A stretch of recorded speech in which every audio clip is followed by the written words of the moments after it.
I'm on my weekly drive here.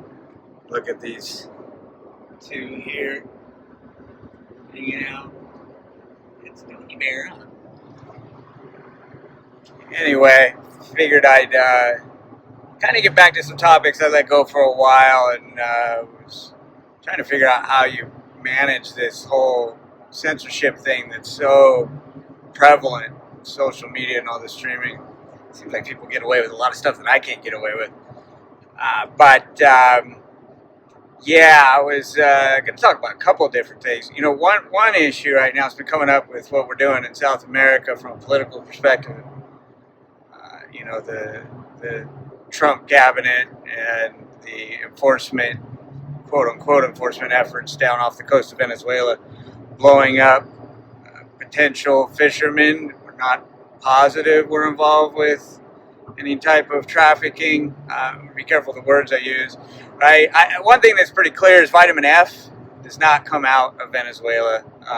That's for sure. If anything does come out of there, then it might be, Colombian marching powder, which is a really pretty safe supplement. It actually is. If you look up the comparison to things like ibuprofen, which cause far more damage to the human body and are responsible for, actually, I think ibuprofen and Tylenol even worse, responsible for a huge number of liver transplants and deaths. The only thing that makes the marching powder more dangerous has to do with the really terrible methods in which it's made, with gasoline and all the cutting garbage that's in it. That really makes it carcinogenic and very, very bad for you. If we just legalized and regulated, it would be far, far safer. Of course, people are going to talk about, the huge impact of addiction. Addiction is not caused by substance availability. Addiction is caused by an absolutely toxic society that we live in.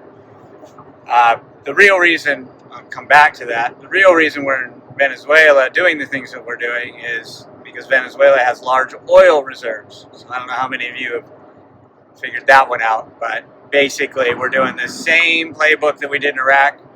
Weapons of mass destruction, right? We're back at it. This time it's the traffickers who are the evildoers trying to destroy our society. Meanwhile, it's really the Mexicans and the Chinese chemical industrial sector that's importing vitamin F, and that's where it really is.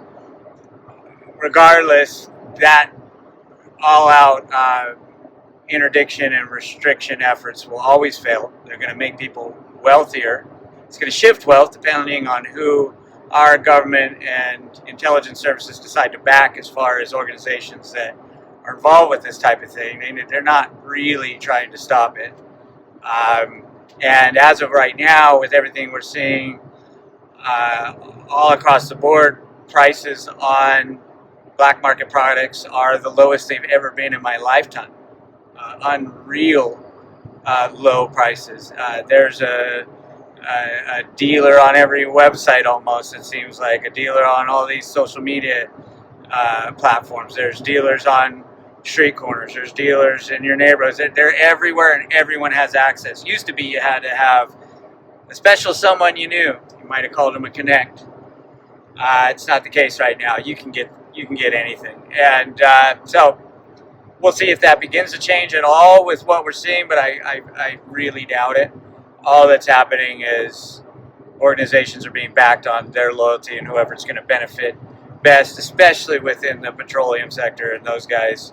And who knows what dark deals are going on within, like I said, the intelligence services and their affiliations to these organizations that we in a familiar way refer to as cartels, right? Our own government is a cartel. The oil regimes are cartels. These big tech industries are cartels. Our whole country is ruled by gangs. The Thin Blue Line gang is one of the most violent. They're the violent gang that enforces corporate gang enforcement, and that's what's going on. I don't know what'll happen with videos like this if we'll get any distribution. The algorithms probably shut me down, even though I'm being sort of careful with the actual language I'm using. Yeah, it's all just corrupt. It's more complicated than that. Some of it's incompetency, of course. A lot of it is just entropy or chaos on a certain level. Millions and billions of people, all kinds of things, chain reactions going on. But there are very powerful people who could have a real effect on these things and are not. And the one thing that's absolutely clear is that all-out war on plants, is the way I'll say it here, is a complete failure from the perspective of any type of best interest for the general public.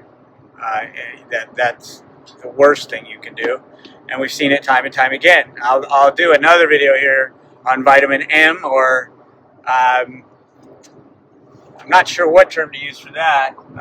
That might get me. Well, let's say coffee that bikers drink. I don't know. Maybe there's different ways I can put that. Maybe that'll sink in. I released that video a long time ago on TikTok.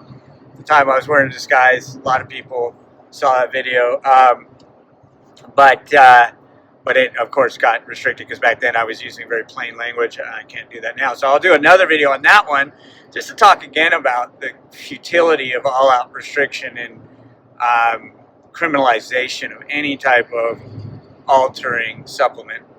It's the worst thing you can do, and it's proven that time and time again. Basically, if we were to look at another species in a zoological perspective and see that they were poisoning themselves or throwing themselves off a cliff in droves, or eating something that was poisoning them or hurting their health, we wouldn't look at them as individually flawed. We would say, what's wrong in the environment that's causing this species to behave in this unhealthy way? But yet we don't do that with humans, right? And it's clear that our society is the toxic foundation that fuels, what would you call it, compulsive, dependent behaviors.